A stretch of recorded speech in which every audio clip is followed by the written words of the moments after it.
சாந்தி. இன்னைக்கு சண்டே. அவ்வியக்த பாப்தாதாவோட மகா வாக்கியங்களை கேட்க போகிறோம்.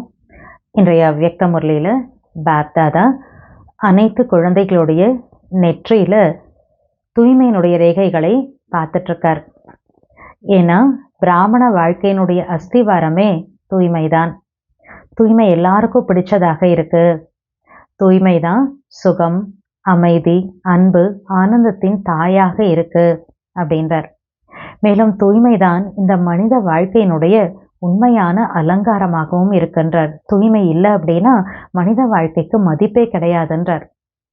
பாபா சொல்றாங்க, தூய்மைதான் ஆத்மாக்களுடைய உண்மையான அலங்காரமாகவும் இருக்கு. பாருங்க, தேவதைகளை பார்க்குறீங்க, தேவதைகள் தூய்மையானவர்களா இருக்கிறாங்க. அதனால தான் தேவதைகள் மதிப்பிற்குரியவராகவும் பூஜைக்குரியவராகவும் இருக்காங்க அப்படின்றார். மேலும் பாபா சொல்றாங்க, பாப்தாதா பிராமண குழந்தைகள் எல்லாருக்குமே தூய்மை ஆகுக, யோகி ஆகுக அப்படிங்கிற வரதானத்தை கொடுத்துருக்கேன் அப்படின்றார்.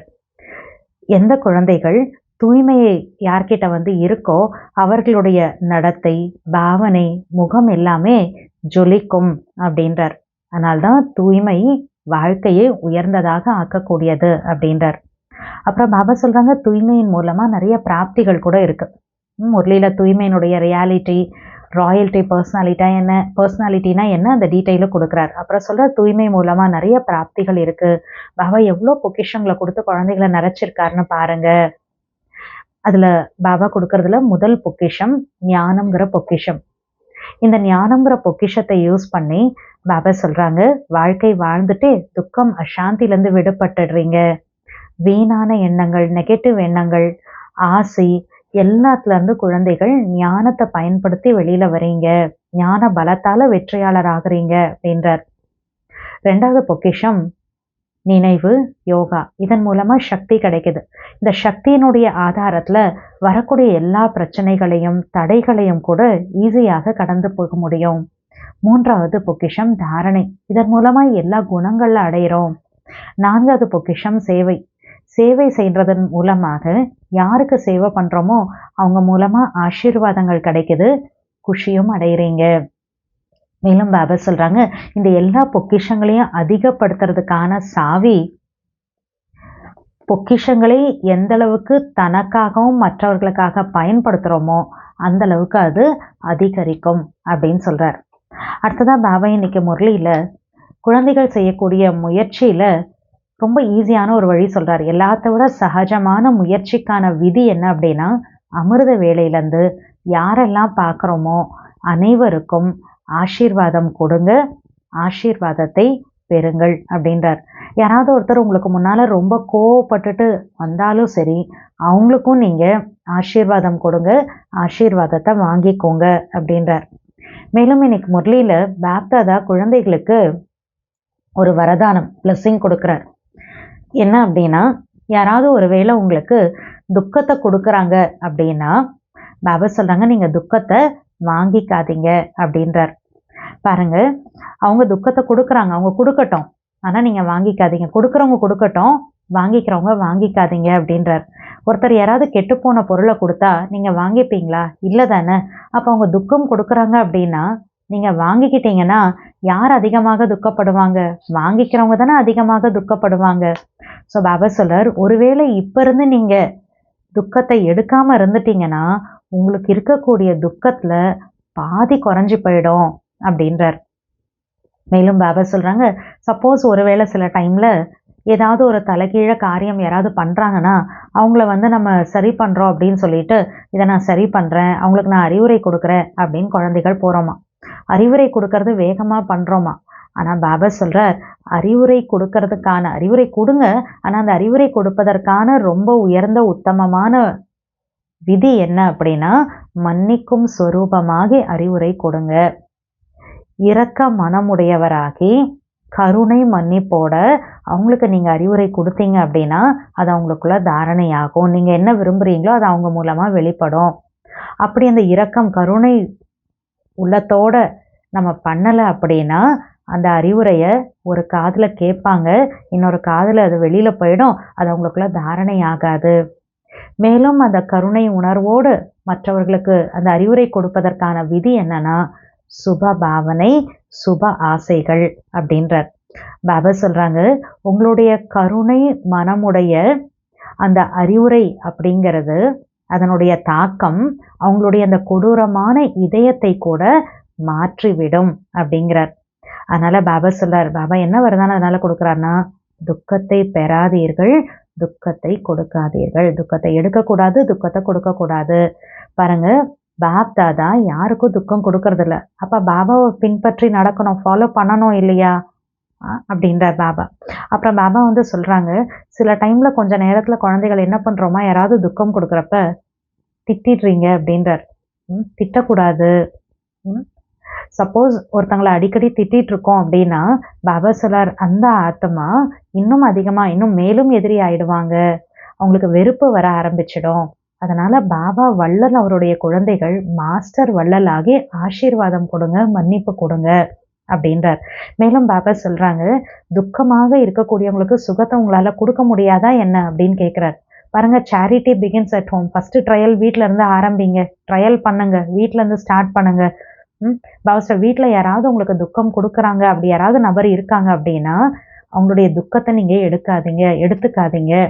அவங்களுக்கு ஆசீர்வாதம் கொடுங்க, அவங்களுக்கு சுகத்தை கொடுங்க, கருணை காட்டுங்க. ஸோ பாபாஸ்டார், அப்போ வீட்டினுடைய சுற்றுச்சூழல் மாறிடும். இப்போ அதன் மூலமா ஒரு நாட்டில் மாறும், உலகத்துல மாறும். ஸோ இந்த மாதிரி ஃபர்ஸ்ட் நீங்க ட்ரையல் பண்ணுங்க அப்படின்றார். ஸோ ஒருவேளை அந்த மாதிரி ஒரு நேரத்துல மனதார அதிகாரத்தோட மேரா பாபா அப்படின்னு குழந்தைகள் சொன்னீங்க அப்படின்னா பாபா முன்னால ஆஜராயிடுவார். ஏன்னா பாபா எதுக்கு இருக்கார்? குழந்தைகளுக்கு உதவி பண்றதுக்கு தானே இருக்காரு. அதனால அந்த மாதிரி நேரத்துல உரிமையோட அதிகாரத்தோட மேரா பாபான்னு குழந்தைகள் சொல்றப்ப அந்த அதிகாரி குழந்தைகளுக்கு உதவி செய்யாம பாபாவால இருக்க முடியாதுன்றார். அசம்பவம், இம்பாசிபிள் அப்படின்றார். பாபா கண்டிப்பா உதவி பண்ணியே தீருவாரு. அதனால மதுபன்ல பாபாவை சந்திக்கிறதுக்காக குழந்தைகள் இவ்வளவு தூரம் வந்திருக்கீங்கன்னா, டிக்கெட் பணம் செலவு பண்ணி டைம் எடுத்து வந்திருக்கீங்க. இப்ப கண்டிப்பாக இந்த ஒரு மாற்றத்தை தனக்குள்ளார கொண்டு வந்துட்டு தான் போகணும். இந்த வேல்யூ நீங்க கொடுப்பீங்க தானே அப்படின்னு பாபா கேட்கிறாரு. ஸோ வாங்க முரளியினுடைய டீட்டெயிலான விஷயங்களை இன்னைக்கு கேட்கலாம். ஓம் சாந்தி. இன்றைய முரளி தேதி 25/5/2025, ரிவைஸ் டேட் 4/9/2005. முரளியோடைய தலைப்பு, அறிவுரையின் கூடவே மன்னிப்பு மற்றும் கருணையை தன்னுடையதாக ஆக்கிக் கொள்ளுங்கள். ஆசீர்வாதங்கள் கொடுங்கள். ஆசீர்வாதங்கள் பெற்றீர்கள் என்றால் உங்களுடைய வீடு ஆசிரமம் ஆகிவிடும். இன்று பாப் தாதா அனைத்து குழந்தைகளின் நெற்றியில் தூய்மையின் ரேகைகளை பார்த்து கொண்டிருந்தார். ஏனெனில் பிராமண வாழ்க்கையின் அஸ்திவாரமே தூய்மை ஆகும். தூய்மையின் ரேகைகள் என்னவாக இருக்கிறது தெரிந்துள்ளீர்களா? தூய்மை அனைவருக்கும் பிடித்தமானதாக இருக்கின்றது. தூய்மைதான் சுகம், அமைதி, அன்பு, ஆனந்தத்தின் தாயாக இருக்கிறது. தூய்மைதான் மனித வாழ்க்கையின் உண்மையான அலங்காரமாகும். தூய்மை இல்லை என்றால் மனித வாழ்க்கைக்கு மதிப்பே கிடையாது. தேவதைகளை பார்க்கிறீர்கள். தேவதைகள் தூய்மையாக இருக்கிறார்கள். ஆகையால் தான் மதிப்பிற்குரியவராகவும் பூஜைக்குரியவராகவும் இருக்கிறார்கள். தேவதைகள் பவித்திரமா இருக்கிறதுனால தான் மதிப்பிற்குரியவர்களா பூஜைக்குரியவர்களாக இருக்காங்கன்றார். தூய்மை தன்மை இல்லாத மனிதர்களின் நிலையை இந்த நேரத்தில் பார்த்து கொண்டிருக்கிறீர்கள். பியூரிட்டி இல்லை, பவித்திரமா இருக்கக்கூடிய மனிதர்களுடைய ஸ்டேஜ் எப்படி இருக்குன்னு இன்னைக்கு பார்க்குறீங்க தானே. பாப் தாதா பிராமண குழந்தைகளாகிய உங்கள் அனைவருக்கும் தூய்மை ஆகுக, யோகி ஆகுக என்ற வரதானம் தந்திருக்கிறார். எந்த ஆத்மாவிடத்தில் தூய்மை இருக்கிறதோ அவர்களின் நடத்தை, பாவனை, முகம் ஜொலிக்கும். ஆகையால் தூய்மைதான் வாழ்க்கையை உயர்ந்ததாக ஆக்குகின்றது. உண்மையில் உங்கள் அனைவரின் ஆதி, அதாவது சத்யுக ஸ்வரூபம் தூய்மையானதாகும். அநாதி ஸ்வரூபமும், அதாவது பரந்தாமத்தோட ஸ்வரூபமும் தூய்மைதான். அப்படிப்பட்ட தூய்மையான ஆத்மாக்களின் விசேஷ தன்மைகள் அவர்களுடைய வாழ்க்கையில் சதா தூய்மையின் பர்சனாலிட்டி தென்படும். எந்த ஆத்மாக்களுடைய அனாதி ஆதி ஸ்வரூபம் தூய்மையாக இருக்கும், அந்த பியூரிட்டி அப்படிங்கிற அந்த ஒரு ஸ்பெஷாலிட்டி, அந்த ஒரு விசேஷத்தன்மையுடைய ஆத்மா அப்படின்னா அவங்க எப்படி இருப்பாங்களா, அவங்களுடைய வாழ்க்கையில் சதா தூய்மையோட பர்சனாலிட்டி, தூய்மைங்கிற அழகு அவங்களுடைய வாழ்க்கையில் தெரிய வரும். தூய்மையின் உண்மை, தூய்மையின் ராயல்டி முகம் மற்றும் நடத்தையில் தென்படும். இந்த ரேகைகள் வாழ்க்கையின் அலங்காரமாகும். உண்மை என்பது என்னுடைய அனாதி ஆதி ஸ்வரூபம் தூய்மைதான். அதாவது தூய்மையினுடைய ரியாலிட்டி, தூய்மையினுடைய உண்மை அப்படிங்கிறது என்ன அப்படின்னா, என்னுடைய அனாதி ஆதி ஸ்வரூபம் தூய்மை அப்படிங்கிறத தூய்மையோட ரியாலிட்டி, உண்மை. இந்த நினைவு தான் சக்திசாலியாக மாற்றி விடுகிறது. அடுத்தது ராயல் தன்மை என்பது, தூய்மையினுடைய ராயல்ட்டின்னு சொல்கிறோம் இல்லையா, பாபா சொல்கிறார், ராயல் தன்மை என்பது தனது சுயமரியாதையில் இருந்து ஒவ்வொருவருக்கும் மரியாதை கொடுத்து நடப்பது ஆகும். தூய்மையினுடைய பர்சனாலிட்டி என்பது சதா திருப்தியுடனும் மகிழ்ச்சியுடனும் இருப்பதாகும்.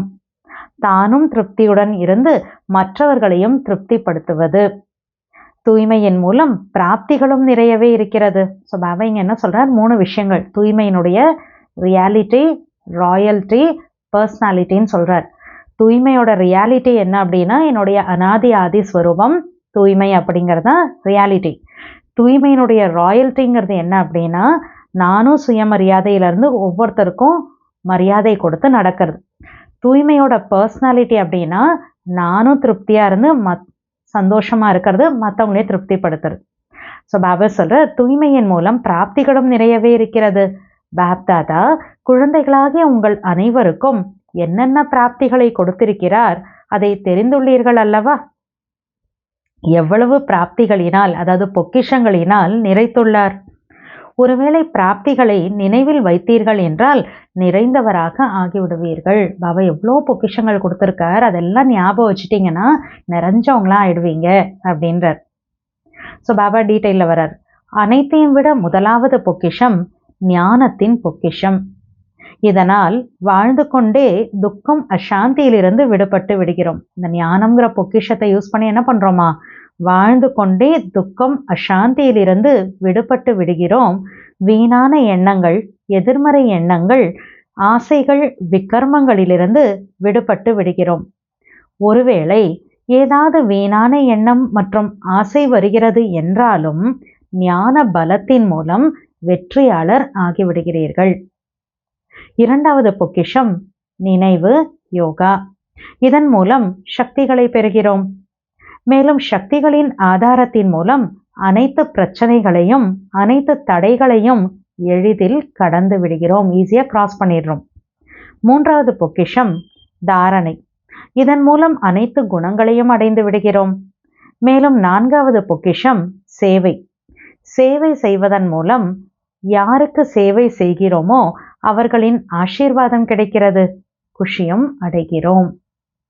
இத்தனை பொக்கிஷங்கள் பாபாவிடமிருந்து குழந்தைகளாகிய உங்கள் அனைவருக்கும் கிடைக்கிறது. பாபா அனைவருக்கும் ஒன்று போலவே தான் பொக்கிஷங்களை தருகிறார். சிலருக்கு குறைவாக, சிலருக்கு அதிகமாக கொடுப்பதில்லை. கம்மியாக அதிகமாகலாம் பாபா ஒவ்வொருத்தருக்கும் ஒவ்வொரு மாதிரியெல்லாம் கொடுக்கல, எல்லாருக்கும் ஒரே மாதிரி தான் கொடுத்துருக்கார். ஆனால் பெறுபவர்களில் வித்தியாசம் இருக்கிறது. பாபா எல்லா பொக்கிஷத்தை எல்லாருக்கும் ஒரே மாதிரி கொடுத்துருக்கார். ஆனால் பொக்கிஷங்களை எடுக்கக்கூடிய குழந்தைகளில் வித்தியாசம் இருக்குது. ஒரு சில குழந்தைகள் பொக்கிஷங்களை அடைந்து அதை சாப்பிட்டு விடுகிறார்கள், அருந்துகிறார்கள், மகிழ்ச்சி அடைகிறார்கள். மேலும் அந்த மகிழ்ச்சியிலேயே செலவழித்தும் விடுகிறார்கள். பொக்கிஷங்களை வாங்குறாங்க, அதை என்ஜாய் பண்ணுறாங்க, என்ஜாய் பண்ணி அந்த பொக்கிஷத்தை காலி பண்ணிடுறாங்க. மேலும் ஒரு சில குழந்தைகள் சாப்பிடுகிறார்கள், அருந்துகிறார்கள், மகிழவும் செய்கிறார்கள், சேமிக்கவும் செய்கிறார்கள். இது ரெண்டாவது வெரைட்டி. தேர்டு சொல்றார், மேலும் சில குழந்தைகள் காரியத்தில் பயன்படுத்தி அதிகரிக்கவும் செய்கிறார்கள். ஸோ 3 வெரைட்டி சொல்றார் பாபா. ஒரு சில குழந்தைகள் பொக்கிஷங்களை யூஸ் பண்ணுறாங்க, அதாவது அதை சாப்பிட்றாங்க, சந்தோஷப்பட்டு பொக்கிஷங்களை காலி பண்ணிடுறாங்க. ரெண்டாவது சாப்பிட்றாங்க, சந்தோஷப்படுறாங்க, அதாவது அந்த பொக்கிஷங்களால் லாபத்தை எடுத்துக்கிறாங்க, சந்தோஷப்பட்டு பொக்கிஷங்களை அதுக்கப்புறம் கொஞ்சம் மிச்சம் சேமிப்பு பண்ணுறாங்க. மூணாவது வெரைட்டி பொக்கிஷங்களை யூஸ் பண்ணுறதோட என்ன பண்ணுறாங்க, சந்தோஷப்படுறாங்க, சேமிக்கிறாங்க, காரியத்துல யூஸ் பண்றாங்கன்றார் பாபா. ஸோ காரியத்துல யூஸ் பண்றப்ப என்ன ஆகுது? பாபா சொல்றார், பொக்கிஷங்களை அதிகரிப்பதற்கான சாவி பொக்கிஷங்களை தனக்காகவும் மற்றவர்களுக்காகவும் பயன்படுத்துவது. யூஸ் பண்றது தான். எனக்காகவும் யூஸ் பண்ணோம், மற்றவங்களுக்காகவும் யூஸ் பண்ணோம். அதான் அந்த பொக்கிஷத்தை இன்க்ரீஸ் பண்றதுக்கான சாவின்றார். எதை பயன்படுத்துகிறோமோ அது அதிகரிக்கும். இந்த விசேஷமான பொக்கிஷங்களை சேமித்துள்ளீர்களா என்று தன்னைத்தானே கேளுங்கள். சேமித்துள்ளீர்களா? என்ன சொல்கிறீர்கள்? ஆமாவா அல்லது சிறிதளவு உள்ளதா? யாரிடம் எந்த பொக்கிஷம் சேமிப்பு ஆகியுள்ளதோ அது சதா நிறைந்திருக்கும். பொக்கிஷத்தை சேர்த்து வச்சிருக்கீங்க, சேமிப்பு பண்ணிருக்கீங்கன்னா அதுல நீங்க நிறைஞ்சு இருப்பீங்க அப்படின்றார். ஏதாவது பொருள் நிறைந்திருக்கும் பொழுது பாருங்கள், குழப்பம் இருக்காதல்லவா? ஒருவேளை நிறைந்திருக்கவில்லை என்றால் குழப்பம் ஏற்படும், தடுமாற்றம் ஏற்படும். எப்படி பாருங்க, இப்ப நம்ம ஒரு குடமே தூக்குறோம்னு வச்சுக்கோங்களேன், குடத்துல ஃபுல்லா தண்ணி இருந்ததுன்னா அது ஆடாது, தண்ணி அப்படியே செட் ஆகி இருக்கும். சப்போஸ் பாதி முக்காவாசி குடம் இருக்குன்னா என்ன ஆகும்? தூக்குறப்ப மேல கீழே ஆடும். அந்த மாதிரி பாபா சொல்றார், பொக்கிஷத்துல சேமிப்பு இருக்கு அப்படின்னா நம்ம நிறைஞ்சு இருப்போமா? குழப்பம் இருக்காதான். ஆனா அந்த பொக்கிஷத்துல நிறைஞ்சு இல்லை அப்படின்னா பாபா சொல்றார், குழப்பம் வரும், தடுமாற்றம் வரும்ன்றார். ஏதாவது பொருள் ஒருவேளை முழுமையாக நிறைந்திருக்கவில்லை என்றால் குழப்பம் ஏற்படும். அதனால் இங்கும் கூட ஒருவேளை அனைத்து பொக்கிஷங்களினால் நிறைந்திருக்கவில்லை என்றால் குழப்பம் ஏற்படும். பாபாவினுடைய பொக்கிஷம் என்னுடைய பிறப்புரிமை என்ற நஷா எப்பொழுதும் இருக்க வேண்டும். பாருங்க, பாபா இந்த பொக்கிஷத்தை கொடுத்திருக்கார். ஸோ பாபாவுடைய பொக்கிஷம் என்னுடைய பிறப்புரிமை, பர்த் ரைட் அப்படிங்கிற அந்த ஒரு நஷா குழந்தைகளுக்கு எப்பயுமே இருக்கணும் அப்படின்றார். பாபா கொடுக்கிறார், நீங்கள் பெற்றுக்கொள்கிறீர்கள் என்றால் அனைத்து பொக்கிஷமும் யாருடையதாகும்? அவர் கொடுக்கிறார், நான் வாங்கிக்கிறேன். அப்ப அதெல்லாம் யாரோடது? உங்களுடையதுதான் அல்லவா? எனவே யாரிடம் பொக்கிஷம் இருக்கிறதோ அவர்கள் எந்த நஷாவில் இருப்பார்கள்? பொக்கிஷம் இருக்குன்னா எந்த போதை நஷால இருப்பாங்க?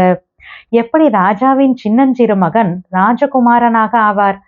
பாபாவிடம் என்னென்ன பொக்கிஷம் இருக்கிறது என்பது தெரியாமலே இருக்கிறோம். ஆனால் பாபாவின் பொக்கிஷம் அனைத்தும் என்னுடைய பொக்கிஷம் ஆகும். எப்படி ஒரு ராஜாவுடைய பையன் சின்ன குட்டி பையனா இருந்தாலும் அவன் ராஜகுமாரா இருப்பான். அந்த மாதிரி பாபா பொக்கிஷத்தை கொடுக்குறார். அவர்கிட்ட என்ன இருக்குன்னு தெரியல, ஆனா அவர் கொடுக்குறார், நான் எல்லாத்தையும் வாங்கிக்கிறேன். அப்ப அந்த பொக்கிஷங்கள் எல்லாம் என்னோட பொக்கிஷமா ஆயிடுதுன்றார் பாபா. மேலும் பொக்கிஷங்களின் குஷியில் இருக்க வேண்டும். அவர் கொடுக்குறார், வாங்கிக்கிட்டேன். அப்ப அந்த பொக்கிஷம் என்கிட்ட இருக்குன்னா அந்த சந்தோஷம் கூட இருக்கணும்ல, குஷியும் இருக்க வேண்டும். ஒருவேளை குஷி குறைவாக இருக்கிறது என்றால் காரணம் என்ன? பாபா கொடுத்தார், நான் வாங்கிட்டேன், எனக்கு சந்தோஷமே இல்லை அப்படின்னா ரீசன் என்ன? பாபா சொல்றார், பாபா பொக்கிஷங்களை கொடுக்கின்றார், கேட்டீர்களா? ஆனால் ஒன்று மட்டும் கேட்பவர்கள் இரண்டாமவர் உள்ளே கொண்டு செல்பவர்கள். அதாவது 2 வெரைட்டி குழந்தைகள் இருக்காங்களாம். ஒன்று பாபா கொடுக்கக்கூடிய அந்த பொக்கிஷத்தை பாபா கொடுக்குறேன்னு சொல்றார் இல்லையா, அதை கேட்டுக்க மட்டும் செய்கிறாங்க. அது ஃபர்ஸ்ட் வெரைட்டி, கேட்குறாங்க. 2வது வெரைட்டி குழந்தைகள் என்ன பண்ணுறாங்களாம், பாபா சொல்லக்கூடிய அந்த பொக்கிஷங்களை கேட்டு உள்ளே கொண்டு செல்பவர்கள், தனக்குள்ளே கொண்டு போகிறாங்க அப்படின்னா அதை தனக்குள்ளே யூஸ் பண்ணி தாரணை பண்ணி அதை அதிகப்படுத்துகிறாங்க. ஸோ இது 2வது வெரைட்டி. பாபா சொல்றார், யார் உள் வாங்குகிறார்களோ அவர்கள் நஷாவில் இருப்பார்கள். ஸோ பாபா கொடுக்குறார் பொக்கிஷம், நான் வாங்கிக்கிறேன். குஷி இல்லைன்னா காரணம் என்ன? அவர் கொடுக்குற பொக்கிஷத்தை நான் உள்ள வாங்கிக்கல, ஜஸ்ட் கேட்டுக்கிட்டேன், ஆனால் உள் வாங்கிக்கல. உள் வாங்கிக்கிட்டேன்னா என்கிட்ட பொக்கிஷம் இருக்கு அப்படிங்கிற நஷா குஷி இருக்கும் அப்படின்றார். அடுத்தது பாபா சொல்றார், இன்று புது புது குழந்தைகளும் வந்திருக்கிறீர்கள். அதிர்ஷ்ட குழந்தைகளாகிய உங்களுக்கு பாக்கியத்தின் வாழ்த்துக்களை பாப்தாதா கொடுத்து கொண்டிருக்கிறார். தனது பாக்கியத்தை தெரிந்து கொள்ளுங்கள். தெரிந்துள்ளீர்களா? பரமாத்மா அன்பு, அழிவற்ற அன்பு. இது இந்த ஒரு ஜென்மத்திற்கு மட்டுமல்ல, பல பிறவிகளுக்கு எப்பொழுதுமே அந்த அன்பு நிலையானதாக இருக்கும். ஏனெனில் இப்பொழுது நடைபெற்று கொண்டிருக்கும் காலமானது சங்கம யுகம், பாக்கியம் நிறைந்த யுகமாகும். இந்த சங்கம யுகம் பாக்கியம் நிறைஞ்ச யுகமா இருக்கு. சங்கம யுகத்தை கூட பாக்கியம் நிறைந்த யுகம் சத்தியுகத்தை கூட பாக்கியம் நிறைந்த யுகம் என்று சொல்லப்படுகிறது. ஆனால் தற்சமய சங்கம யுகமானது அதையும் விட பாக்கியம் நிறைந்தது. சத்தியுகமும் பாக்கியமான யுகம்தான், ஆனா அந்த சத்தியுகத்தை காட்டிலும் அதை விட அதிகமா இப்ப இருக்கக்கூடிய சங்கம யுகம் ரொம்ப பாக்கியமான யுகம் அப்படின்றார். ஏன்? பாபா சொல்றார், இந்த சங்கம யுகத்தில் தான் பாபா மூலம் அக்கண்ட பாக்கியத்தின் வரதானமும் ஆஸ்தியும் அடைகிறீர்கள். சத்தியுகத்தை விட அதிக பாக்கியமான யுகம் எதுனா சங்கம் யுகம். ரீசன் என்ன? சங்கம் யுகத்துல தான் பாபா மூலமா அக்கண்ட அப்படின்னா கண்டினியூஸான தொடர்ந்த அப்படிப்பட்ட ஒரு பாக்கியத்தினுடைய வரதான ஆஸ்தி நம்ம எடுத்துக்கிறோம். எனவே அப்படிப்பட்ட சங்கம யுகத்தில் பாக்கியம் நிறைந்த நேரத்தில் நீங்கள் அனைவரும் தனது பாக்கியத்தை பெறுவதற்காக வந்து சேர்ந்துள்ளீர்கள். ஃபர்ஸ்ட் டைம் இல்லையா? பாபா பாக்கியத்தை பெறுவதற்காக வந்து சேர்ந்துள்ளீர்கள். பாப்தாதா குழந்தைகளுக்காக மிகவும் எளிதான ஒரு முயற்சிக்கான விதியை சொல்கிறார். ரொம்ப ஈஸியா முயற்சி பண்றதுக்கான வழி சொல்றார். எளிமையானதை விரும்புகிறீர்கள் அல்லவா? கடுமையானதை விரும்புவதில்லை. கஷ்டமா செய்யறத யாரும் ஆசைப்படுறதில்லை. ஈஸியா செய்யணும் தானே எல்லாரும் ஆசைப்படுறோம். இந்த குழந்தைகளுக்கு பாக்கியத்தின் சகஜமான விதி கிடைத்திருக்கிறதல்லவா? கிடைத்திருக்கிறதா? அனைத்தையும் விட எளிதானது வேறு எதுவும் செய்ய வேண்டாம். ஒரே ஒரு விஷயத்தை மட்டும்தான் செய்ய வேண்டும். ஒரு விஷயத்தை செய்ய முடியும் அல்லவா? ஆமாம் அல்லது இல்லை என்று சொல்லுங்களே. ஏதோ ஒன்று சொல்லுங்களேன். எஸ் நோன். ஆமாம் என்று சொல்லுங்கள். கிடைச்சிடுச்சுன்னு சொல்லுங்கன்றார். எனவே அனைத்தையும் விட சகஜமான விதி, முயற்சி பண்றதுக்கு ஈஸியான விதி எது? அமிர்த வேளையிலிருந்து யாரையெல்லாம் சந்திக்கிறீர்களோ அவர்களிடமிருந்து ஆசீர்வாதங்கள் பெறுங்கள். ஆசீர்வாதங்களை கொடுங்கள். கோபப்படுபவர்கள் வந்தாலும் சரி, ஆனால் நீங்கள் அவர்களுக்கும் கூட ஆசீர்வாதங்களை கொடுங்கள். மேலும் ஆசீர்வாதங்களை பெறுங்கள். ஏனெனில் ஆசீர்வாதங்கள் தீவிர முயற்சிக்கான மிகவும் எளிதான எந்திரம் ஆகும். ரொம்ப ஈஸியா முயற்சி பண்றதுக்கான எந்திரம் பிளஸிங்ஸ் தான். எப்படி அறிவியலில் ராக்கெட் இருக்கிறது அல்லவா? அது எந்த அளவு விரைவாக செயல்களை செய்து முடித்து விடுகிறது. அதுபோல ஆசீர்வாதம் கொடுப்பது மற்றும் ஆசீர்வாதம் எடுப்பது இதுவும் கூட முன்னேறுவதற்கு ஒரு மிகவும் எளிதான சாதனமாக இருக்கிறது. ராக்கெட் எவ்வளோ ஃபாஸ்டா வேலையை முடிக்குது, அந்த மாதிரி பிளெஸிங்ஸ் என்ன பண்ணும்? ஆசீர்வாதங்கள் ரொம்ப வேகமா முன்னேறுவதற்கு ஈஸியான ஒரு வழியா இருக்குன்றார். அமிர்த வேளையில் பாபாவிடம் இருந்து எளிதான நினைவின் மூலம் ஆசீர்வாதங்களை பெறுங்கள். மேலும் முழு நாளும் ஆசீர்வாதங்களை கொடுங்கள். ஆசீர்வாதங்களை பெறுங்கள். இதை செய்ய முடியுமா? அமிர்த் வேளா ஈஸியா யோகா பண்ணுங்க. பாபாட்ட இருந்து பிளெஸிங்ஸ் வாங்கிக்கோங்க. ஃபுல் டே எல்லாருக்கும் பிளெஸிங்ஸ் கொடுங்க, பிளெஸிங்ஸ் வாங்கிக்கோங்க. இது முடியும் தானே? ஈஸி தானே? இதை செய்ய முடியுமா? செய்ய முடியும் என்றால் கையை உயர்த்துங்கள். யாராவது சாபம் தருகிறார்கள் என்றால் என்ன செய்வீர்கள்? பிளஸிங் கொடுக்க முடியுமா, வாங்கிக்கிறீங்களா, ஈஸியான்னு கேட்டுட்டார். அடுத்த கொஸ்டின் என்ன பண்றார்? யாராவது சாபம் தருகிறார்கள் என்றால் என்ன செய்வீர்கள்? உங்களை அடிக்கடி தொல்லை செய்கிறார்கள் என்றால், யாராவது சாபம் கொடுத்தா என்ன பண்ணுவீங்க? உங்களை வந்து தொல்லை பண்ணிட்டு இருக்காங்க, டிஸ்டர்ப் பண்ணிட்டே இருக்காங்க, அப்ப என்ன பண்ணுவீங்க?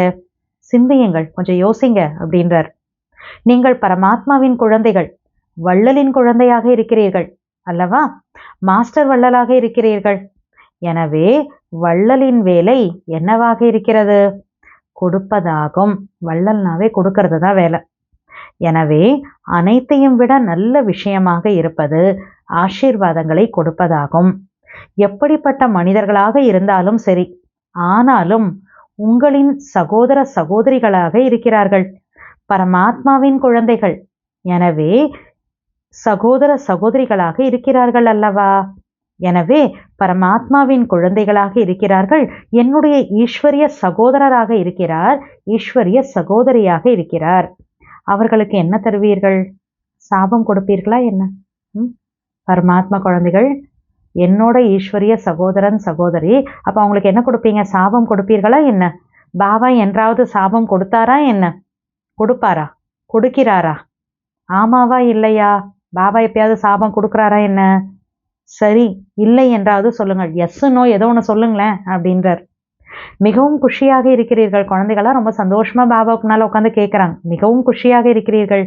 ஏன்? ஒருவேளை சாபம் கொடுப்பவர்களுக்கும் கூட நீங்கள் ஆசீர்வாதம் கொடுக்கிறீர்கள். அவர்கள் கொடுத்தாலும் சரி, கொடுக்கவில்லை என்றாலும் சரி, ஆனால் நீங்கள் ஆசீர்வாதங்களை தான் பெறுவீர்கள். அவங்க சாபம் கொடுக்குறாங்க, நீங்க ஆசீர்வாதத்தை கொடுக்குறீங்க. அப்ப ரிட்டர்ன் என்ன ஆகுமா? அவங்க ஆசீர்வாதம் கொடுத்தாலும் கொடுக்கலனாலும் உங்களுக்கு ஆசீர்வாதம் தான் ரிட்டர்னில் கிடைக்கும்ன்றார் பாபா. ஆனால் அதனால் துக்கம் ஏன் ஏற்படும்? ஏன் துக்கம் வரப்போகுது? ரிட்டர்ன் ஆசீர்வாதம் தான் உங்களுக்கு கிடைக்கும்ன்றார். வந்திருக்கக்கூடிய அனைத்து குழந்தைகளுக்கும் பாப்தாதா ஒரு வரதானம் கொடுக்கிறார். வரதானத்தை நினைவில் வைத்தீர்கள் என்றால் சதா குஷியாக இருப்பீர்கள். வரதானத்தை சொல்லட்டுமா? கேட்கிறீர்களா? வரதானம் என்ன அப்படின்னா, பிளஸிங் ஆசீர்வாதம் என்னன்னா, ஒருவேளை யாராவது துக்கத்தை கொடுத்தாலும் கூட நீங்கள் துக்கத்தை எடுத்துக்கொள்ள வேண்டாம். பாபா வரதானம் என்ன கொடுக்கிறார்? ஒருவேளை யாராவது துக்கத்தை கொடுத்தாலும் கூட நீங்கள் துக்கத்தை எடுத்துக்கொள்ள வேண்டாம்.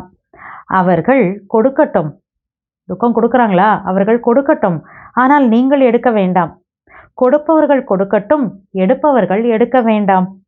ஒருவேளை அவர்கள் கெட்டுப்போன பொருளை தருகிறார்கள், துக்கம் கொடுக்கிறார்கள், அசாந்தி கொடுக்கிறார்கள். அவை கெட்ட பொருள் அல்லவா? உங்களுக்கு துக்கம் பிடித்திருக்கிறதா? பிடிக்கவில்லை அல்லவா? எனவே கெட்ட பொருளாகிவிட்டது. எனவே கெட்ட பொருளை வாங்குவார்களா என்ன? பாபா சொல்றார், யாராவது உங்களுக்கு கெட்டுப்போன பொருளை தருகிறார்கள் என்றால் நீங்கள் வாங்குவீர்களா என்ன? பெற்றுக்கொள்வீர்களா? பெறமாட்டீர்கள் இல்லையா? வாங்கிக்க மாட்டீங்க தானே? எனவே ஏன் பெற்றுக்கொள்கிறீர்கள்? அப்போ அவங்க துக்கம் கொடுத்தா நீங்கள் ஏன் வாங்கிக்கிறீங்க அப்படின்றார். பெறுகிறீர்கள் என்றால் வாங்கிவிட்டீர்கள் அல்லவா? ஒருவேளை துக்கத்தை பெற்றுவிட்டீர்கள் என்றால் துக்கம் அடைந்தது யார்? அவங்க துக்கம் கொடுத்தாங்க, நான் வாங்கிக்கிட்டேன். அப்போ துக்கப்படுறது யாரு? பாபாஸ்டா, நீங்கள் துக்கம் அடைகிறீர்களா அல்லது அவர்கள் துக்கம் அடைகிறார்களா? பெறக்கூடியவர்கள் தான் அதிக துக்கம் அடைகிறார்கள். அவங்க கொடுத்தாங்க, நான் வாங்கிக்கிட்டேன்னா துக்கம் அடையிறது யாரு? யாரு துக்கம் வாங்கிக்கிட்டேன்? நான் தான் அதிகமாக துக்கம் அடையிறேன் அப்படின்றார் பாபா. பாபா சொல்றாங்க, ஒருவேளை இப்பொழுதிலிருந்து துக்கம் எடுக்கவில்லை என்றால் பாதி அளவு துக்கம் உங்களை விட்டு சென்றுவிடும். பாருங்க எப்படி எவ்வளோ அழகா பாபா இந்த வேர்டு கொடுக்குறார். ஒருவேளை இப்பொழுதிலிருந்து, எப்பப்பயோ பழசுதெல்லாம் சொல்லலை, இப்பொழுதிலிருந்து துக்கம் எடுக்கவில்லை என்றால் பாதி அளவு துக்கம் உங்களை விட்டு சென்றுவிடும். எவ்வளோ துக்கம் இருக்குன்னு நம்ம சொல்றோம்ல, சில டைம்ல இவ்வளோ கஷ்டம் இருக்கு அப்படின்லாம் சொல்றோம். பாபா என்ன சொல்றாரு? இப்ப இருந்து துக்கம் வாங்கிக்காதீங்க, எடுத்துக்காதீங்க. உங்களுக்கு இருக்கிற துக்கத்துல பாதி அதிலே போயிடும் அப்படின்றார். பெறவே இல்லை அல்லவா? வாங்கிக்க கூடாது இல்லையா? மேலும் நீங்கள் துக்கத்திற்கு பதிலாக அவர்களுக்கு சுகத்தை கொடுத்தால் ஆசீர்வாதங்கள் கிடைக்கும் அல்லவா? அவங்க கொடுத்தாங்க துக்கம், ஆனால் நான் ரிட்டர்ன் என்ன பண்ணிட்டேன்? ஆசீர்வாதம் தான் கொடுத்தேன், சுகத்தை கொடுத்தேன். அப்போ ரிட்டர்னில் ஆசீர்வாதம் தானே கிடைக்கும். எனவே சுகமாகவும் இருக்கலாம், பிளெஸ்ஸிங்ஸ் கிடைச்சா சுகமாகவும் இருக்கலாம், மற்றும் ஆசீர்வாதங்களின் பொக்கிஷமும் நிறைந்துவிடும். ஒவ்வொரு ஆத்மாவிற்கும் எப்படி சொல்றாரு? ஒவ்வொரு ஆத்மாவிற்கும் எப்படிப்பட்டவர்களாக வேண்டுமானாலும் இருக்கலாம், ஆனால் நீங்கள் ஆசீர்வாதங்களை பெறுவீர்கள். ஸோ அவங்க துக்கமே கொடுத்தா கூட ரிட்டன் நான் என்ன பண்ணுறேன்? அந்த துக்கத்துக்கு பதிலாக அவங்களுக்கு சுகத்தை கொடுக்குறேன். அப்போ அதுக்கு ரிட்டன் எனக்கு ஆசீர்வாதம் கிடைக்கிது, சுகம் கிடைக்கிது. ஸோ ஆசீர்வாதத்தோட பொக்கிஷத்தில் நான் நிறைஞ்சிடுறேன். அதனால் பாபா சொல்கிறார், எப்படிப்பட்ட ஆத்மாவாக இருந்தாலும் நீங்கள் அவங்கக்கிட்ட இருந்து அதனால் ஆசீர்வாதத்தை உங்களால் வாங்கிக்க முடியும் அப்படின்றார் பாபா. சுப பாவனை, சுப விருப்பம் வையுங்கள். சில நேரங்களில் என்ன ஏற்படுகிறது, சம்டைம்ஸ் என்ன நடக்குது, இதெல்லாம் பாபா சொல்லிட்டார். அப்புறம் சொல்கிறார், சம்டைம்ஸ் என்ன நடக்குது ப்ராக்டிக்கலா? பாபா சொல்கிறார், சிலர் அப்படிப்பட்ட தலைகீழான வேலை செய்யும் பொழுது அறிவுரை தருவதற்கு முயற்சி செய்கிறோம். இதை சரி செய்கிறேன், அறிவுரை தருகிறேன், இப்படியெல்லாம் சொல்கிறோமா? ஏதோ ஒரு தலைகீழ பண்ணுறாங்களே, நான் கொஞ்சம் சரி பண்ணுறேன், அவங்களுக்கு கொஞ்சம் அட்வைஸ் பண்ணுறேன் அப்படின்னு சொல்கிறோமா? பாபா சொல்கிறார், அறிவுரை கொடுங்கள், ஆனால் அறிவுரை தாருங்கள். அறிவுரை தருவதற்கான மிகவும் அனைத்தையும் விட உத்தமமான விதி மன்னிக்கும் ஸ்வரூபமாகி அறிவுரை கொடுங்கள். கொடுக்க சொல்றார், ஆனா எப்படி கொடுக்கணும்? கொடுக்கறதுக்கான விதிமுறை என்ன? மன்னிக்கும் ஸ்வரூபமாகி அறிவுரை கொடுங்கள். அவங்க ஏதோ ஒன்று தலைகீழ பண்ணிட்டாங்க இல்லையா, அதை மனசார மன்னிச்சுட்டு அவங்களுக்கு அட்வைஸ் பண்ணுங்கன்றார். மன்னிக்கும் ஸ்வரூபமாகி அறிவுரை கொடுங்கள். அறிவுரை மட்டுமே கொடுத்து கொண்டு இருக்காதீர்கள். இதை செய், அதை செய், இப்படி செய், அப்படி செய், வெறும் அட்வைஸ் மட்டும் பண்ணிட்டு இருக்காதீங்க. கருணை, அதாவது மன்னிப்பு கொடுங்கள். அறிவுரை கொடுங்கள். 2 வார்த்தைகளை நினைவில் வையுங்கள், அறிவுரை மற்றும் மன்னிப்பு, கருணை. ஒருவேளை இரக்க மனமுடையவராகி அவர்களுக்கு அறிவுரை கொடுத்தீர்கள் என்றால் உங்களுடைய அறிவுரை வேலை செய்யும். ரஹம்தில், இரக்கம் கருணை மனதோட, இரக்க உள்ளத்தோட அவங்களுக்கு நீங்க அறிவுரை கொடுத்தீங்க அப்படின்னா பாபா சொல்றார், உங்க அறிவுரை அங்க வேலை பண்ணும். ஒருவேளை கருணை மனமுடையவராகி அறிவுரை வழங்கவில்லை என்றால், அப்படி நான் பண்ணல, இரக்கம் கருணை வைக்கல, ஆனா நான் அட்வைஸ் மட்டும் பண்றேன் அப்படின்னா, அறிவுரை, அதாவது நான் என்ன உங்களுக்கு அட்வைஸ் பண்ணேனோ அறிவுரை ஒரு காதின் மூலம் கேட்பார்கள், மற்றொரு காதின் மூலம் வெளியே சென்றுவிடும். அறிவுரை தாரணையாகாது. நம்ம சொல்றது அவங்களுக்குள்ள உள்ளேயே போகாது. அப்படிதான் இல்லையா? அனுபவம் இருக்கிறதா? எல்லாருக்கும் எக்ஸ்பீரியன்ஸ் இருக்கு இல்லையா? இதுல நீங்கள் யாருக்கும் ஆசிரியர் ஆகவில்லை தானே? பாபா சொல்றாங்க, ஆசிரியர், அதாவது அறிவுரை தருவது மிகவும் விரைவில் வந்து விடுகிறது. ஃபர்ஸ்ட் அட்வைஸ் பண்றது ரொம்ப ஃபாஸ்டா ஃபர்ஸ்ட் வந்துருது அது. ஆனால் மன்னிப்பதும் கூடவே சேர்ந்தே இருக்க வேண்டும். அட்வைஸ் பண்றதுக்கு வேகமா வரும், ஆனா மன்னிக்கிறது அட்வைஸ் பண்றதன் கூடவே சேர்ந்து இருக்கணும்ன்றார் பாபா. இப்பொழுதிருந்தே கருணை. ஸோ பாபா சார் கருணை காட்டுவதற்கான விதி, அதாவது சொன்னாலே இரக்க உள்ளத்தோடு கருணை உள்ளத்தோடு அட்வைஸ் பண்ணுங்க, மன்னிக்கும் சொரூபமாக அட்வைஸ் பண்ணுங்க அப்படின்றாரு இல்லையா? ஸோ பாபா சொல்ல அப்படி பண்றதுக்கான வழி என்ன? கருணை சொரூபம் காட்டுவதற்கான விதி சுப பாவனை, சுப விருப்பம். இதுதான் விதி. ஸோ சுப் பாவனா, சுப் காம்னா, சுப பாவனை சுப விருப்பம் வச்சுட்டு மன்னிப்பும் சொரூபமாகி அவங்களுக்கு நீங்க அறிவுரை கொடுங்க, அப்பதான் தாரணை ஆகும் அப்படின்றார் பாபா. புரிய வைக்கிறார், உண்மையான அன்பு கல்லையும் கூட தண்ணீராக மாற்றிவிடும் என்று கூறப்படுகிறது. அதுபோல மன்னிக்கும் சொரூபமாகி அறிவுரை கொடுப்பதின் மூலம் நீங்கள் எந்த செயலை விரும்புகிறீர்களோ இவர்கள் செய்ய மாட்டார்கள், இது நடைபெறாது, அது வெளிப்படையாக தென்படும்.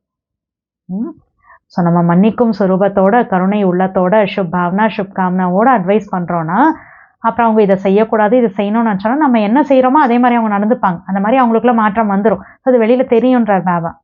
உங்களுடைய கருணை மனமுடைய அறிவுரையின் தாக்கம் அவர்களுடைய கொடூரமான இதயத்தை கூட மாற்றிவிடும். எனவே என்ன வரதானம் கிடைத்திருக்கிறது? துக்கத்தை தர வேண்டாம், துக்கத்தை எடுக்க வேண்டாம். பிடித்திருக்கிறதா? பிடித்திருக்கிறது என்றால் இப்பொழுது துக்கத்தை எடுக்க வேண்டாம், தவறு செய்ய வேண்டாம். துக்கத்தை எடுக்கிறோன்னா அது கூட தப்புன்றார். ஸோ பாபா என்ன சொல்றார்? தவறு செய்ய வேண்டாம், மிஸ்டேக் பண்ணாதீங்கன்றார். என்ன மிஸ்டேக்? துக்கத்தை வாங்குற மிஸ்டேக் எடுத்துக்காதீங்கன்றார், பண்ணாதீங்கன்றார். பாபா துக்கத்தை கொடுக்காத பொழுது தந்தையை பின்பற்ற வேண்டும் அல்லவா? செய்து கொண்டுள்ளீர்களா? சில நேரங்களில் கொஞ்சம் திட்டி விடுகிறீர்கள். துக்கம் கொடுக்குறாங்கன்னா என்ன பண்ணிடுறோமா? சில டைம்ல சம்டைம்ஸ் என்ன பண்றோம்? கொஞ்சம் திட்டி விடுகிறீர்களா? திட்டாதீர்கள், கருணை காண்பியுங்கள், கருணையுடன் சேர்ந்து அறிவுரை தாருங்கள். அடிக்கடி ஒருவரை திட்டுவதால் மேலும் அந்த ஆத்மா எதிரியாகி விடுவார். ஆல்ரெடி அவங்க துக்கம் கொடுக்குறாங்க, மீனிங் ஒரு வெரைட்டி எனிமி. ஆனா இப்ப நான் உட்காந்து திட்டுறேன், அப்ப என்ன ஆவாங்களாம்? மேலும் அந்த ஆத்மா எதிரியாகி விடுவார், வெறுப்பு வந்து விடுகிறது. பரமாத்மாவின் குழந்தைகளாக இருக்கிறீர்கள் அல்லவா? எனவே எப்படி பாபா தூய்மையற்றவர்களையும் தூய்மையாக மாற்றக்கூடியவராக இருக்கிறார், நீங்கள் உங்களால் துக்கமானவர்களுக்கு சுகத்தை தர முடியாதா? ஸோ அதனால என்ன பண்ணணும்?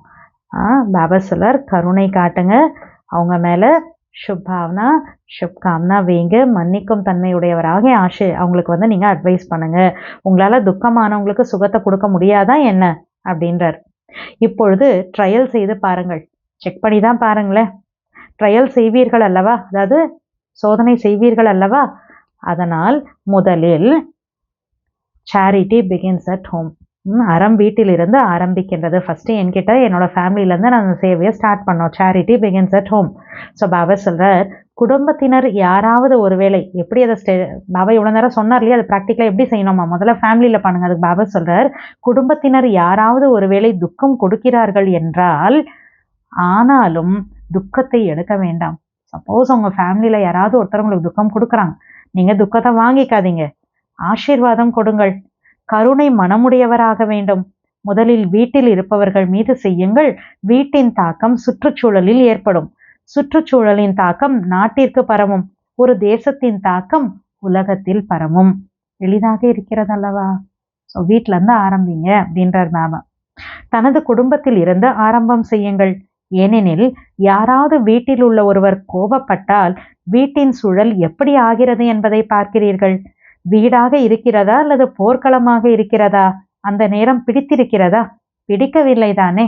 அதனால வீட்டில் யாராவது எனக்கு துக்கம் கொடுக்குறாங்கன்னா துக்கத்தை வாங்கிக்காதீங்க, அவங்களுக்கு ஆசீர்வாதம் கொடுங்க. அவங்களுக்கு ரிட்டன் சுகத்தை கொடுங்க, அவங்க மேலே கருணை காட்டுங்க, அதாவது சுப பாவனை சுப விருப்பம் வைங்க அப்படின்றார். அப்படி பண்ணால் அந்த வீட்டோட சுற்றுச்சூழல் மாறிடும், வைப்ரேஷன் மாறும். அப்போ அது பாபா நாட்டில் பரவும், நாட்டிலேருந்து உலகத்தில் பரவும். ஈஸி தானே, பண்ணலாம் தானே அப்படின்றார். உங்களுக்காகவும் கூட, அதாவது இன்னைக்கு பாபாவுக்கு முன்னால் விஐபிஸ் இருக்காங்க, விஐபிஸ் கூட மதுபன் சேர்ந்த சகோதர சகோதரிகள் கூட எல்லாம் முன்னால் பாபாவுக்கு பக்கத்தில் உட்காந்துருக்காங்க. ஸோ பாபா சொல்கிறார், உங்களுக்காகவும் கூட அவரவர்களின் துணை புரிபவர்களுடன் செயல்படுபவர்களுக்கும் துக்கத்தை கொடுக்க வேண்டாம், துக்கத்தை எடுக்கவும் வேண்டாம். அதாவது விஐபிஸ் கூட மதுபன் பிரதர்ஸ் சிஸ்டர்ஸ் இருக்காங்க, அவங்க எல்லாருக்குமே பாபா சொல்கிறார், உங்கள் கூட யார் உங்களுக்கு ஹெல்ப் பண்ணுறாங்களோ, நீங்கள் செய்கிற காரியத்தில் யாரெல்லாம் உங்களுக்கு உதவி செஞ்சிட்ருக்காங்களோ, கூட இருக்கிறவங்க ஹெல்ப் பண்ணுறவங்க யாருக்குமே துக்கம் கொடுக்காதீங்க, துக்கம் வாங்கிக்காதீங்க. ஆசீர்வாதங்களை கொடுக்க வேண்டும், ஆசீர்வாதங்களை பெற வேண்டும். ஒருவேளை அப்படிப்பட்ட நேரங்களில் நீங்கள் அதிகாரத்தோடு மனதார மேரா பாபா என்று சொல்லுங்கள். பரமாத்ம தந்தை மேரா பாபா என்றால் பகவான் சதா ஆஜராகி விடுவார் என்ற பழமொழியும் இருக்கிறது. ஏதாவது ஒரு டைம்ல ஏதோ சம்திங் மனசார தோணுதுன்னா மனசார உரிமையோட பாபாட்ட மேரா பாபான்னு சொல்லிட்டோம்னா பாபா பகவான் முன்னால ஆஜராயிடுவாராம். பாபாஸ்லர் ஒருவேளை மனதார அதிகாரத்தோடு அந்த மாதிரி சூழ்நிலையில் மேரா பாபா என்று சொன்னீர்கள் என்றால் பாபா வந்து விடுவார். ஏனென்றால் பாபா யாருக்காக இருக்கிறார்? குழந்தைகளுக்காக தான் இருக்கிறார். மேலும் அதிகாரியான குழந்தைகளுக்கு பாபாவால் உதவி புரியாமல் இருக்க முடியாது, அசம்பவமாகும். மனசார அதிகாரத்தோட மேரா பாபான்னு சொல்லக்கூடிய அந்த அதிகாரி குழந்தைகளுக்கு ஹெல்ப் பண்ணாம பாபாவால இருக்க முடியாதுன்றார். இம்பாசிபிள் அப்படின்றார் பாபா. எனவே மாற்றம் அடைந்து செல்ல வேண்டும். பாபாவுக்கு முன்னால மதுபன் வரைக்கும் வந்திருக்கோம்னா சேஞ்ச் ஆகிட்டு போகணும்ன்றார். மாற்றம் அடைந்து செல்ல வேண்டும். எப்படி வந்தீர்களோ அப்படியே செல்ல வேண்டாம், மாற்றம் அடைந்து தான் செல்ல வேண்டும். ஏனெனில் இந்த அளவு செலவு செய்து வந்துள்ளீர்கள். டிக்கெட் செலவு தானே, டிக்கெட் எடுத்து வரணும், அது செலவு தானே. செலவும் செய்தீர்கள், நேரமும் கொடுத்தீர்கள். எனவே அதற்கான மதிப்பு வைப்பீர்கள் அல்லவா? அதுக்கான வேல்யூ கொடுப்பீங்கல்ல. டைமும் கொடுத்துருக்கீங்க, மணி பணமும் கொடுத்துருக்கீங்க, அப்போ வேல்யூ கொடுப்பீங்க தானே. எனவே மதிப்பு இருக்கிறது. என்ன வேல்யூ கொடுக்கணும்? இப்போ சுய மாற்றத்தோடு முதலாவது வீட்டை மாற்றம் செய்து அதன் பிறகு தேசத்தை உலகை மாற்றம் செய்ய வேண்டும். ஃபர்ஸ்ட் எனக்குள்ள மாற்றம், அப்புறம் வீட்டில் சேஞ்ச் கொண்டு வரணும், அப்புறமா நாட்டில் உலகத்தில் அப்புறம் மாற்றம்ன்றார். உங்களுடைய வீடு ஆசிரமமாக வேண்டும். வீடு அல்ல, ஆசிரமமாக வேண்டும். பார்க்க போனால் சாஸ்திரங்களில் இல்லற ஆசிரமம் என்றுதான் சொல்லப்படுகிறது. ஆனால் இன்று ஆசிரமமாக இல்லை. ஆசிரமம் தனிப்பட்டது, வீடு தனிப்பட்டது. இன்னைக்கு அப்படித்தானே இருக்கு, வீடு தனி ஆசிரமம் தனின்னு இருக்கு. எனவே வீட்டை ஆசிரமமாக ஆக்க வேண்டும். ஆசீர்வாதம் கொடுக்க வேண்டும், ஆசீர்வாதம் பெற வேண்டும். இது ஆசிரமத்தின் செயல்பாடுகள். உங்களுடைய வீடு கோவில் ஆகிவிடும். இப்படி செஞ்சோன்னா வீடே கோயில் ஆயிடும்ன்றார் பாபா. கோவிலில் மூர்த்தி என்ன செய்து கொண்டிருக்கிறது? ஆசீர்வாதம் கொடுக்கிறது அல்லவா? மூர்த்திக்கு முன்னால் சென்று என்ன சொல்கிறீர்கள்? ஆசீர்வாதம் கொடுங்கள், கருணை கருணை என்று கேட்டு கதறி கொண்டிருக்கிறார்கள். இல்லை, இரக்கம் கருணை காட்டுங்க அப்படின்னு சொல்லி கதறிட்டு இருக்காங்க அந்த சிலைகளுக்கு முன்னால போய். எனவே நீங்கள் என்ன செய்ய வேண்டும்? ஆசீர்வாதம், ஈஸ்வரிய அன்பை கொடுங்கள்.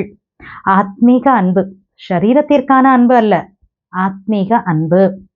இன்றைய அன்பானது சுயநலமான அன்பாக இருக்கிறது. உண்மையான மனதினுடைய அன்பு அல்ல. சுயநல அன்பு இருக்கிறது என்றால் அன்பு கொடுக்கிறோம். சுயநலம் இல்லை என்றால் கண்டுகொள்வதில்லை. எனக்கு ஏதாவது செல்ஃபிஷ் நேச்சரோட சுயநலத்தோட எனக்கு ஏதாவது ஒன்று ஆகணும்னா அன்பு கொடுக்குறோமா? அப்படி சுயநலம் எதுவும் அதில் தெரியல, கிடைக்கல, அவங்க கிட்டேருந்து எதுவும் எனக்கு ஆக போகிறதில்ல வேலைன்னா என்ன பண்ணுறதில்ல, கண்டுக்கிறது கிடையாதுன்றார் பாபா. எனவே நீங்கள் என்ன செய்வீர்கள்? ஆத்மீக அன்பை தர வேண்டும், ஆசீர்வாதம் தர வேண்டும்.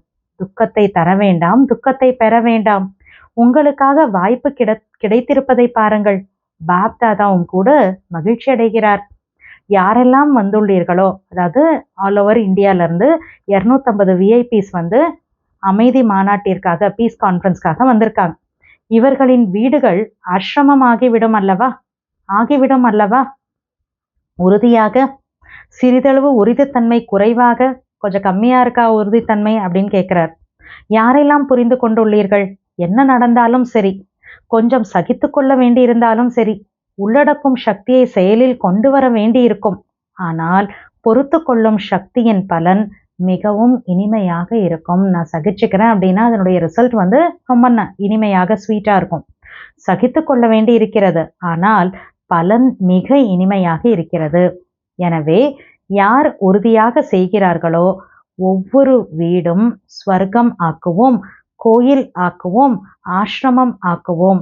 அவர்களெல்லாம் கையை உயர்த்துங்கள். கண்டிப்பா நான் சகிச்சுக்க வேண்டியதா இருந்தாலும் வீட்டை ஸ்வர்க்கம் ஆக்குறேன், கோயில் ஆக்குறேன், ஆசிரமம் ஆக்குறேன்னு சொல்றவங்களாம் கை தூக்குங்கன்றார். மற்றவர்களை பார்த்து கையை உயர்த்த வேண்டாம். சில டைம்ல ஒருத்தர் இன்னொருத்தரை பார்ப்பாங்களே பாபாஸ்டார், மற்றவங்களை பார்த்து கை தூக்காதீங்கன்றார். ஏனெனில் பாப்தாதா கணக்கெடுப்பார் அல்லவா. அப்புறம் பாபா கணக்கு பார்ப்பார்ல. பார்த்து கையை உயர்த்த வேண்டாம். உண்மையிலும் உண்மையான மனதின் கை, மனதார கையை உயர்த்துங்கள். கொஞ்சம் பேர் தூக்கியிருக்காங்க பாபாஸ்டார், நல்லது. தாதிமார்களே, இவர்களுக்கு இதற்கான என்ன பரிசு தருவீர்கள்? இவங்க எல்லாம் கை தூக்கிட்டாங்களே, வீட்டை ஆசிரமமா ஸ்வர்க்கமா ஆக்குறோன்னு, கோயில் ஆக்குறோன்னு. ஸோ பாபா சொல்றார், அப்போ அவங்களுக்கு அதுக்கான என்ன பரிசு கொடுப்பீங்க அப்படின்னு தாதிகள்கிட்ட பாபா கேட்குறார். ஆமாம் என்று சொல்லுங்கள். எல்லாரையும் பார்த்து பாபாஸ்டார் ஆக்குறோம் அப்படின்னு ஆமான்னு சொல்லுங்க அப்படின்றார். தாதி, இத்தனை கோவில்கள் ஆகிவிட்டால் நீங்கள் அவர்களுக்கு என்ன பரிசு கொடுப்பீர்கள் அப்படின்னு தாதியை பார்த்து பாபா கேட்கிறார். தாதி சொல்றாங்க, தனது வீட்டை சேர்ந்தவர்களை அழைத்து வரும், அவங்க வீட்டில் இருக்கவங்க எல்லாம் கூட்டிட்டு வரட்டும் அப்படின்றாங்க தாதி. பாபா சொல்றார், அப்ப வீட்டில் இருக்கவங்க எல்லாம் கூட்டிட்டு வரட்டும்னு நீங்க சொல்றீங்க அப்படின்னா இது இவர்களுக்கான பரிசு அல்ல. இந்த வேலையை சொல்லிவிட்டீர்கள், வீட்டில் இருக்கவங்களை கூட்டிட்டு வாங்கன்னு வேலை கொடுத்துருக்கீங்க தாதி, அவங்களுக்கு என்ன கிஃப்ட் கொடுப்பீங்க? இது கிஃப்ட் கிடையாதுன்றார் பாபா. அப்ப கிஃப்ட் என்ன கொடுப்பீங்க அப்படின்னு கேட்டா அப்ப தாதி சொல்றாங்க, பாபா என்ன கட்டளை பிறப்பிக்கிறாரோ, பாபா என்ன ஆகியா கொடுக்குறாரோ அப்படின்றாங்க தாதி. பாபா சொல்றாங்க, பாருங்கள், பரிசு உங்களுக்கு கிடைத்து விடும். இது ஒன்றும் பெரிய விஷயம் இல்லை, கிஃப்ட் ஒன்றும் பெரிய விஷயம் இல்லை, பிரைஸ் உங்களுக்கு கிடைச்சிடும் கண்டிப்பா. ஆனால் என்பது இருக்கிறது. ஆனால் என்று சொல்கிறீர்கள், நீங்கள் உங்கள் இடத்திற்கு சென்ற பிறகு, பாபா பார்த்தாலே 250 விஐபிஸ்லாம். பாபா சொல்றார், நீங்கள் உங்கள் இடத்திற்கு சென்ற பிறகு மாற்றம் செய்ய வேண்டும். அதாவது வீட்டை கோயிலாக்கணும். மேலும் 15 நாட்களுக்கு பிறகு, மாதத்திற்கு பிறகு தனது ரிசல்ட்டை எழுத வேண்டும். மதுபன்லேருந்து ரிட்டர்ன் திரும்பி வீட்டுக்கு போனதுக்கு அப்புறமா மாற்றத்தை கொண்டு வரணும். 15 டேஸ்க்கு அப்புறம் 1 மந்த்துக்கு அப்புறமா என்ன பண்ணியிருக்கோன்னு ரிசல்ட்டை பாபாவுக்கு எழுதணும். யாரெல்லாம் 1 மாதத்திற்கு துக்கத்தை எடுக்காது கொடுக்காது இருப்பீர்களோ, 1 மந்த்துக்கு தான் சொல்றார், 1 மாதத்திற்கு துக்கத்தை எடுக்காது துக்கத்தை கொடுக்காது இருப்பீர்களோ அவர்களுக்கு நல்ல பரிசு கொடுப்போம். ஒருவேளை நீங்கள் வந்தீர்கள் என்றால் வாழ்த்துக்கள், ஒருவேளை வர முடியவில்லை என்றால் சென்டருக்கு அனுப்புங்கள். ரிசல்ட்டை சென்டருக்கு அனுப்புங்க. நீங்கள் மதுபன் வந்தாலும் ஓகே, வரலன்னா சென்டருக்கு ரிசல்ட் எழுதி அனுப்புங்க. ஆனால் அப்படி இருக்கிறவங்களுக்கு பாபா நல்ல கிஃப்ட் கொடுக்குறேன் அப்படின்றார். நல்லது. 4 பக்கங்களிலும் உள்ள உள்நாடு வெளிநாட்டு குழந்தைகளின் நினைவு பாப்தாதாவிற்கு வந்து சேருகிறது. தொலைபேசி மூலமாக நினைவு அனுப்பினாலும் சரி, கடிதங்கள் மூலமாக நினைவு அனுப்பினாலும் சரி, மனதின் மூலம் அனுப்பினாலும் சரி, பாப்தாதா அனைத்து குழந்தைகளுக்கும் பாரதம் மற்றும் வெளிநாட்டினருக்கு பிரதிபலனாக யாரெல்லாம் நினைவு அனுப்புனாங்களோ, பாரதம், ஃபாரினர்ஸ், அவங்க எல்லாருக்குமே ரிட்டர்னாக ஆசீர்வாதம் மற்றும் அன்பு நினைவுகள் பல கோடி மடங்கு கொடுத்து கொண்டிருக்கிறார்.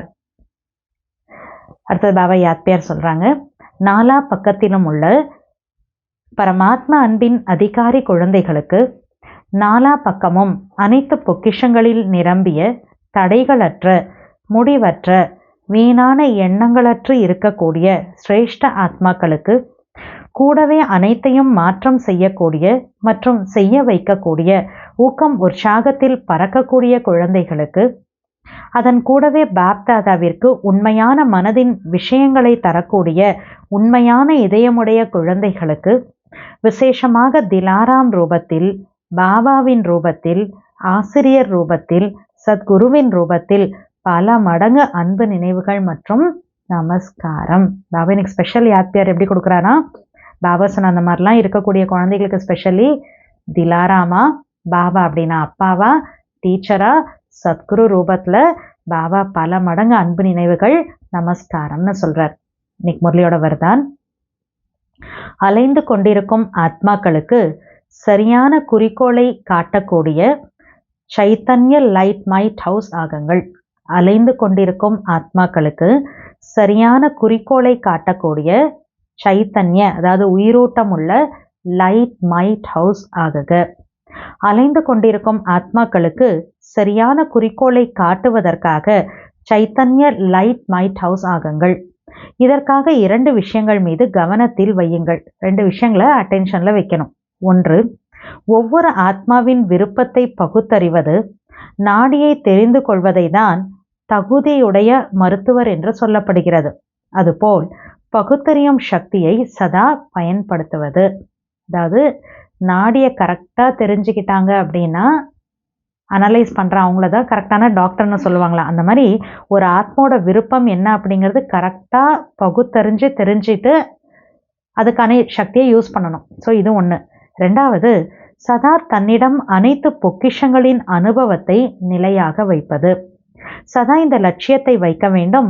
சொல்வது மட்டுமல்ல, ஆனால் அனைத்து சம்பந்தங்களின் அனைத்து சக்திகளின் அனுபவம் செய்ய வைப்பதாகும். எல்லா சம்பந்தங்கள்ல எல்லா சக்திகளுடைய அனுபவத்தை நான் பண்ணி அவங்களுக்கும் நான் செய்ய வைக்கணும். அப்பதான் அலைஞ்சிட்டு இருக்கக்கூடிய அந்த ஆத்மாக்களுக்கு கரெக்டான ஒரு குறிக்கோளை காட்ட முடியும். அந்த மாதிரி சைத்தன்ய லைட் மைட் ஹவுஸா நம்ம ஆகணும் அப்படின்றார். ஸ்லோகன்: மற்றவர்களை சரி செய்வதற்கு பதிலாக, அதாவது கரெக்ஷன் செய்வதற்கு பதிலாக ஒரு பாபாவோடு சரியான கனெக்ஷன் வையுங்கள். மற்றவர்களை சரி செய்வதற்கு பதிலாக, அவங்கள கரெக்ட் பண்ணுறதுக்கு பதிலாக ஒரு பாபாவோடு சரியான கனெக்ஷன் வையுங்கள். ஒரு பாபாவோட கரெக்டான சம்பந்தம், கனெக்ஷன் வைங்க. அவ்வியக்த சமிக்ஞை: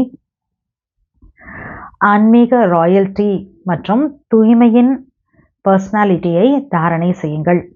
தனது உண்மையான ஸ்வரூபம் மற்றும் வரதான ஸ்வரூபத்தை சதா நினைவில் வைத்தீர்கள் என்றால் தூய்மையற்ற தன்மை மற்றும் மறதியின் பெயர் அடையாளம் முடிந்து போய்விடும். மறதி அல்லது தூய்மையற்ற தன்மை எப்படி இருக்கும்? இப்பொழுது இதை பற்றி ஒன்றும் தெரியாதவராக ஆக வேண்டும். அப்பவித்திரத்தானா மறந்து போகிறதுனா என்னன்னு தெரியக்கூடாது, அந்த மாதிரி ஆகணுன்றார். ஏனெனில் இந்த சன்ஸ்காரம் மற்றும் ஸ்வரூபம் நம்முடையது கிடையாது. மறதி, அப்பவித்திரதா, இந்த சன்ஸ்கார ஸ்வரூபம் பாபா சொல்றார் நம்முடைய ஸ்வரூபம் கிடையாது. இவை அனைத்தும் உங்களுடைய பூர்வ ஜென்மத்தினுடையது. இப்பொழுது நீங்கள் பிராமணர்களாக உள்ளீர்கள். அவை அனைத்தும் சூத்ரர்களின் சன்ஸ்காரம் மற்றும் ஸ்வரூபமாகும். மறதி, அப்பவித்திரதா அப்படிங்கிறது சூத்ரர்களோட சன்ஸ்கார ஸ்வரூபம். அதுபோல தன்னிடமிருந்து வேறுபட்ட, அதாவது மற்றவர்களுடைய சன்ஸ்காரம் அனுபவமாகும். இதைத்தான் ஞாரா பியாரா என்று, அதாவது அன்பான விடுபட்டவர் என்று சொல்லப்படுகிறது. அச்சா. ஓம் சாந்தி.